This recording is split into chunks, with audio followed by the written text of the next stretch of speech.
Hello students, welcome to Lux Tutorials. Please subscribe our channel for all latest educational videos. Hello बच्चों, welcome to lux tutorials. हम लोग पढ़ रहे हैं class 10 chemistry acids bases and salts. अभी तक हम लोगों ने एसिड्स के बारे में पढ़ा है, बेसिस के बारे में पढ़ा है, प्रॉपर्टीज एसिड्स का बेसिस के बारे में देखा है, इंडिकेटर के बारे में पढ़ा है, पीएच के बारे में पढ़ा है।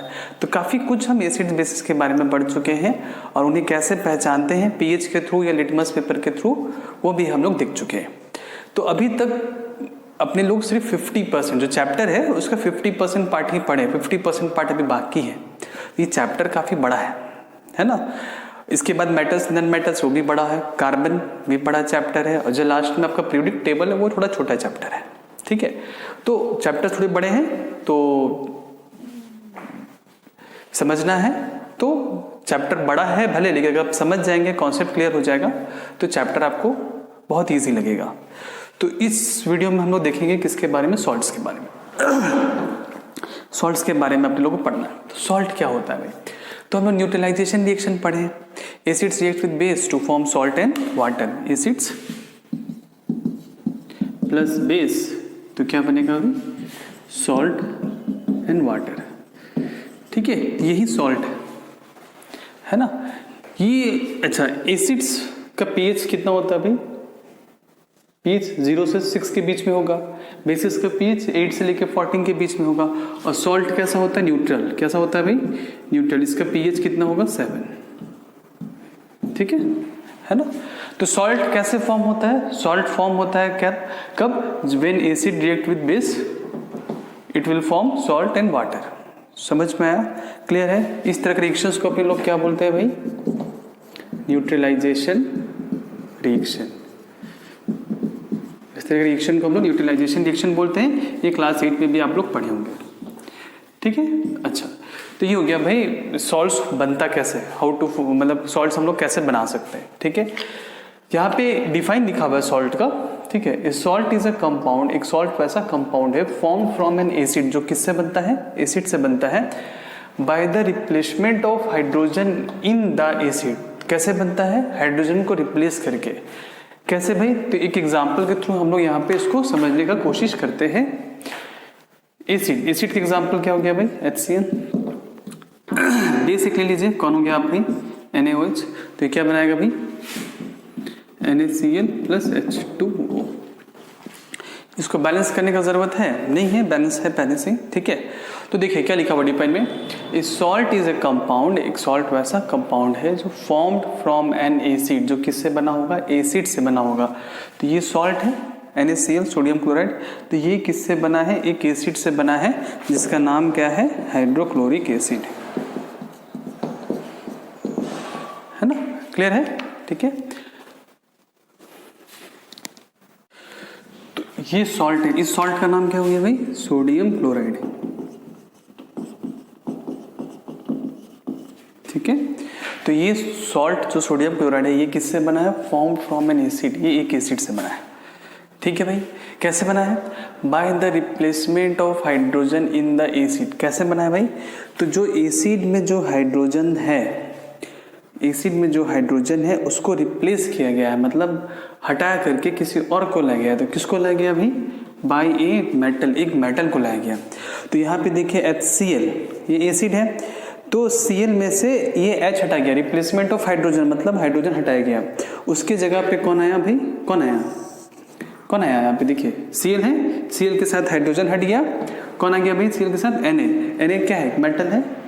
Na क्या है? मेटल है। तो जो एसिड था उसमें से हाइड्रोजन हटा करके एक मेटल को लाया गया, तो बन गया क्या? सॉल्ट। और वो मेटल हमें कहाँ से मिल रहा है? बेस से मिल रहा है ना। तो ये हो गया डिफाइन आपका किसका? एसिड का। अगर आप इसको समझ चुके हैं तो आप अपने वर्ड्स में इजीली लिख सकते हैं कि सॉल्ट वैसा एक कंपाउंड होता है जो फॉर्म होता है किससे? एसिड से। कब होता है? जब उस एसिड में से हाइड्रोजन आयन को रिप्लेस किया जाता है और एक मेटल को लाया जाता है हाइड्रोजन आयन की जगह। तो पहले हाइड्रोजन था Cl के साथ, अब आ गया Na, तो क्या बन गया? NaCl, जो कि एक सॉल्ट है ना। तो ये सॉल्ट, तो इसको कॉमन सॉल्ट भी हम लोग बोलते हैं भाई NaCl को। है ना, बोलते हैं ना भाई कॉमन सॉल्ट जो घर में खाते हैं, है ना। तो कई सारे सॉल्ट होते हैं, सबको खा नहीं सकते, सिर्फ यही है जिसको हम लोग खाते हैं, ठीक है। अच्छा, तो ये हो गया आपका सॉल्ट का डिफाइन, ठीक है, इसको भी नोट डाउन कर लीजिएगा।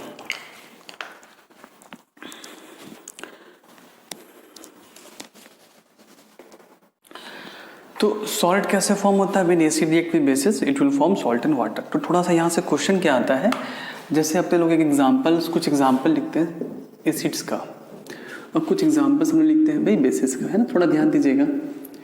अच्छा, एसिड से कुछ एग्जाम्पल बच्चे बताइए क्या क्या हो सकता है। HCl हो सकता है, H2SO4 हो सकता है, सल्फ्यूरिक एसिड, फिर आपका एक HNO3 हो सकता है, नाइट्रिक एसिड। ये 3 कॉमन एसिड जो हम लोग देखते हैं।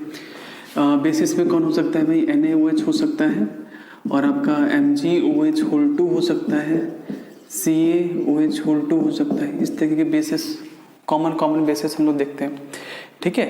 तो सभी से हम बनाएंगे क्या बनाते हैं अपने लोग, सॉल्ट। कैसे बनाते हैं सॉल्ट, तो सपोज के लिए अपने लोग लेते हैं पहले HCl, ठीक है, HCl प्लस NaOH।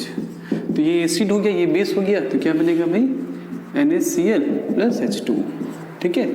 तो मेरा ये कहने का मतलब है क्या, कि जो सॉल्ट है NaCl, जो सॉल्ट है NaCl, उसमें जो Na है, मतलब जो मेटेलिक पार्ट है वो किससे आता है, बेस से आता है, और जो नॉन मेटेलिक पार्ट है, मतलब जो क्लोरीन है, वो किससे आता है, एसिड से आता है। सभी एसिड्स में कॉमन क्या होते हैं, H+, और सभी बेसिस में कॉमन क्या होते हैं, OH-। समझ में आया ना, सभी बेसिस में क्या कॉमन है, OH-, और सभी एसिड्स में क्या कॉमन है, H+। ये अपने को पता है, ठीक है। तो अगर आपको एग्जाम में दे दिया गया कि भाई बताइए कि NaCl एक सॉल्ट है, NaCl एक सॉल्ट है, इस सॉल्ट को हम लोग किस एसिड या किस बेसिस के कॉम्बिनेशन से मिल सकता है अपने को। NaCl जो सॉल्ट है वो किस एसिड और किस बेस के कॉम्बिनेशन से मिलेगा। तो Cl किस में होता है, एसिड में, तो अपने, और एसिड में और क्या चाहिए, Cl है, तो मतलब क्या हो गया HCl। Na मतलब किससे आएगा, बेस से आएगा, मतलब वो क्या हो गया NaOH। तो ये आप कब बना सकते हैं, जब आपको कुछ एसिड्स कुछ बेसिस के नाम याद हो, तभी आप बना सकते हैं, तो आपसे बनेगा नहीं है ना। एक और एग्जाम्पल आप थोड़ा देखिएगा, समझिएगा, आपको बहुत ईजी लगेगा, ठीक है। मान लीजिए हम बनाते हैं MgSO4, ये एक सॉल्ट है, MgSO4 एक सॉल्ट है, ठीक है, प्लस H2O बनेगा, कोई दिक्कत नहीं है।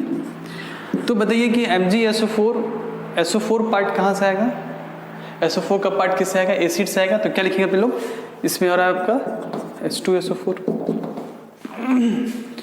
क्लियर है।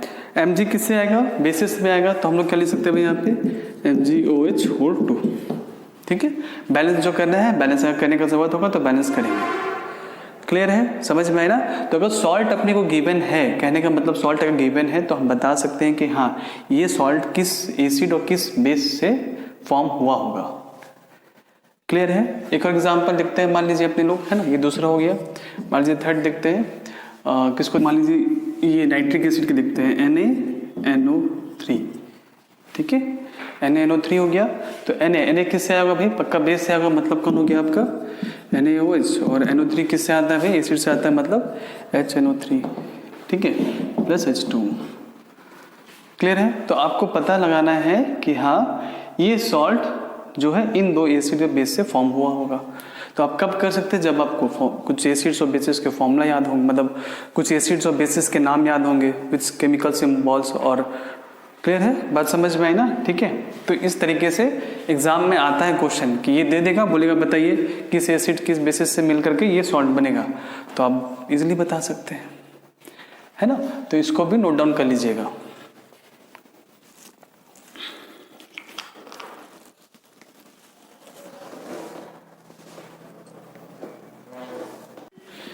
नेक्स्ट फैमिली ऑफ सॉल्ट्स है ना। तो फैमिली ऑफ सॉल्ट्स मतलब फैमिली, ठीक है। जैसे बोलते हैं ना कि क्या बोलते हैं कि फैमिली का नाम कैसे लेते हैं। मान लीजिए किसी भी फैमिली का नाम होगा तो कैसे लेंगे कि भाई जैसे क्या बोलते हैं उसको अपने लोग, हाँ टाइटल से कैसे लेते हैं, टाइटल, कि भाई कोई फैमिली है उनके सभी मेंबर्स को अगर बुलाना है तो भाई उनके टाइटल्स का नाम ले लीजिए, तो सभी क्या हो जाएंगे, फैमिली मेंबर्स एक जगह जमा हो जाएंगे, ठीक है। जैसे महराज, तो महराज बोल देने से जितने भी महराज है वो अलर्ट हो जाएंगे। तो क्या हो जा रहा है ना कि सभी में जो कॉमन है, मान लीजिए एक फैमिली है, उसमें किसी का नाम है अशोक मेहरा, किसी का नाम है संतोष मेहरा, किसी का नाम है रंजीत मेहरा, तो अगर तीनों को एक साथ बुलाना है तो हम बोल देंगे द मेहराज प्लीज कम, है ना, या the family members of Mehraj family please come, ऐसे बोल देने से क्या होता है कि हाँ वो समझ जाते हैं कि हाँ मेहराज फैमिली के मेंबर्स को बुलाया जा रहा है। समझ में आया ना? ठीक है, तो क्या करते हैं अपने लोग ना कि जो सभी नामों में जो कॉमन है, जो तीन नाम अपने लोग लिए अभी, तीनों में जो कॉमन है उसका नाम लेने से काम बन जा रहा है। तीनों को समझ में कि हाँ बात मतलब समझ में आ जा रहा है कि हाँ तीनों को बुलाया जा रहा है। वैसे यहाँ पे भी फैमिली ऑफ सॉल्ट्स होगा, सॉल्ट्स का भी कुछ मतलब फैमिली होता है, मतलब कहते हैं फैमिली, इसका मतलब ये नहीं कि सच में उसका फैमिली होता है ना, ऐसा कुछ नहीं सोचना है। तो केमिस्ट्री में है कि हाँ फैमिली नाम दिया गया है कि हाँ भाई ये सॉल्ट इस फैमिली से बिलोंग करता है, या फिर इस एसिड से बिलोंग करता है, या इस बेस से बिलोंग करता है, उस तरीके से बताया गया है।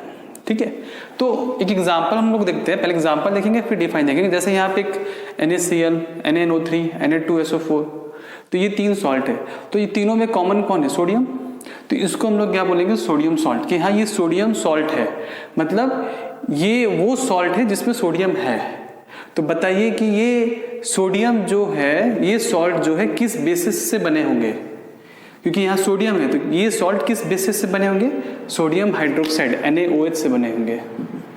तो एक फैमिली, एक मतलब आइडिया मिल गया कि हाँ सोडियम सॉल्ट के जितने भी सोडियम सॉल्ट्स में जितने भी सॉल्ट होंगे फैमिली, वो NaOH से बने होंगे।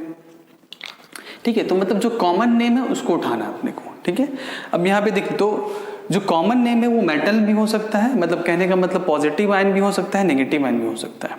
जैसे इन सभी में Na+Na+Na+ कॉमन था, तो सेम पॉजिटिव आयन से भी हम फैमिली बना सकते हैं सोडियम सॉल्ट का।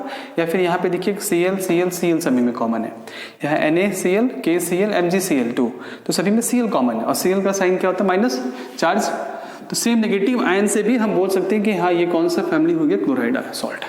तो मतलब देखना है कि हाँ कॉमन क्या है, इसमें कॉमन कौन है? SO4 2 माइनस, तो ये सल्फेट सॉल्ट हो गया। Ca, तो ये कैल्शियम सॉल्ट हो गया। तो वो डिपेंड करता है कि मेटल हो नॉन मेटल हो, बात की बात है।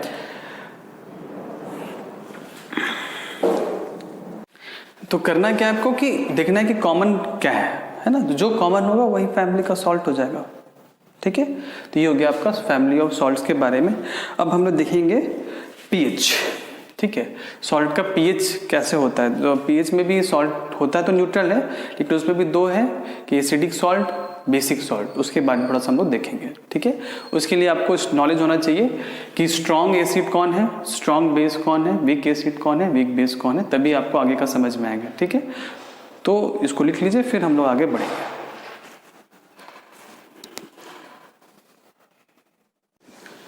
Next topic is the pH of salt solution. तो सॉल्ट सॉल्यूशन का पीएच क्या होता है? तो जनरली सॉल्ट का पीएच जो है वो 7 होगा, न्यूट्रल होगा, लेकिन कभी कभी पीएच 6 भी हो जाता है, पीएच 8 भी होता है। तो 6 मतलब एसिडिक हो गया, 8 मतलब बेसिक हो गया।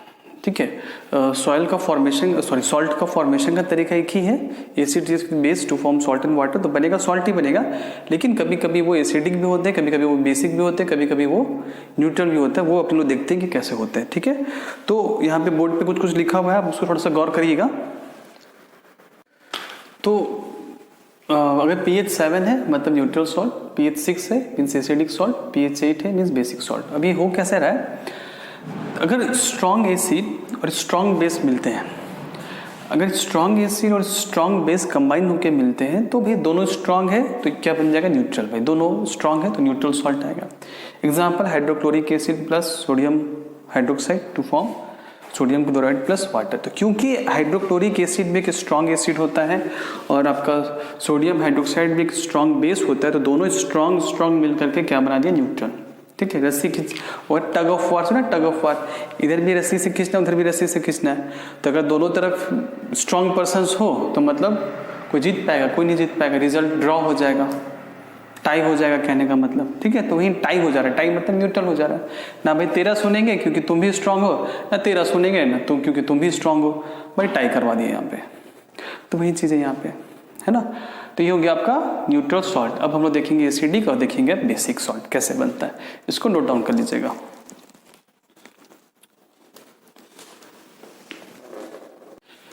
सो न्यूट्रल सॉल्ट हो गया भाई, है ना। अब देखेंगे एसिडिक सॉल्ट। एसिडिक सॉल्ट कैसे बनता है? तो जब स्ट्रॉन्ग एसिड और जब वीक बेस मिलेंगे, स्ट्रॉन्ग एसिड और वीक बेस जब कंबाइन होगा, तो यहाँ पे भाई स्ट्रॉन्ग कौन है? एसिड। तो सॉल्ट भी कैसा बनेगा? एसिडिक। बहुत ईजी है। अगर आपका कौन स्ट्रॉन्ग होगा? बेसिस। कौन स्ट्रॉन्ग होगा? बेस।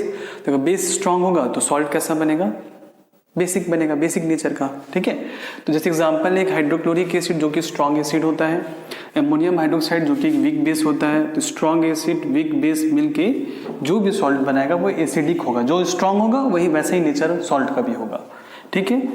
थर्ड में the salt of weak acid strong base. Weak acid और स्ट्रॉन्ग, यहाँ पे स्ट्रॉन्ग कौन है? बेस स्ट्रॉन्ग है, मतलब सॉल्ट का नेचर कैसा होगा? बेसिक नेचर का होगा। एग्जाम्पल, ये वीक एसिड, ये स्ट्रॉन्ग बेस, तो सॉल्ट कैसा बना? Basic plus water. ठीक है। तो ये टॉपिक समझने के लिए आपको याद होना चाहिए कि स्ट्रॉन्ग एसिड कौन है और स्ट्रॉन्ग बेस कौन है, वीक एसिड कौन है और वीक बेस कौन। क्योंकि एग्जाम्पल में मान लीजिए ये आपको दे दिया गया, अब बोला गया कि सॉल्ट का नेचर कैसा होता है, एग्जाम्पल में पूछ दिया गया क्वेश्चन, तो बोलेगा सर तो न्यूट्रल होता है। एसिड तो एसिडिक और बेसिक भी होता है, सिर्फ न्यूट्रल तो नहीं होता है। तो आपको याद रखना पड़ेगा कि हाँ ये वीक बेस है और ये स्ट्रॉन्ग एसिड है तो एसिडिक होगा। तो बहुत चीज़ याद करना पड़ता है। केमिस्ट्री फिजिक्स में आपको बहुत कुछ पढ़ना पड़ता है।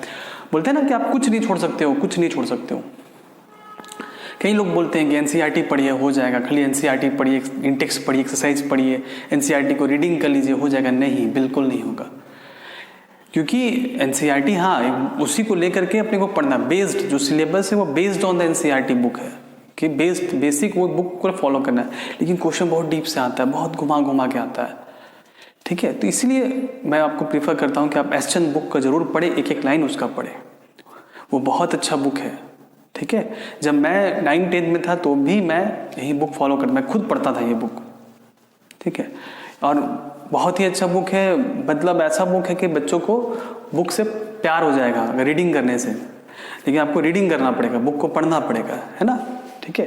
तो ये सॉल्ट था, सॉल्ट में खत्म हो गया। ठीक है। अच्छा, सॉल्ट में भी खत्म नहीं हुआ है, मतलब सॉल्ट का जो पार्ट था, मतलब इंट्रोडक्शन पार्ट, वो खत्म हो गया। अभी हमें और भी कई सारे सॉल्ट्स के बारे में पढ़ना है। सॉल्ट्स के बारे में कॉमन सॉल्ट पढ़ेंगे। ठीक है। फिर आपका बेकिंग सोडा पढ़ेंगे, फिर ब्लीचिंग पाउडर पढ़ेंगे, फिर जिप्सम पढ़ेंगे। कई सारे सॉल्ट के बारे में पढ़ना, उनके यूजेस के बारे में पढ़ना है, उससे क्वेश्चन एक आना कन्फर्म है। ठीक है। तो मेरे वीडियोस को देखते जाइए, फॉलो करते जाइए। गारंटी है कि 99% चांस है, 99% चांस है कि मेरे वीडियो से बाहर क्वेश्चन बिल्कुल नहीं आएगा आपको, बोर्ड्स में खास करके।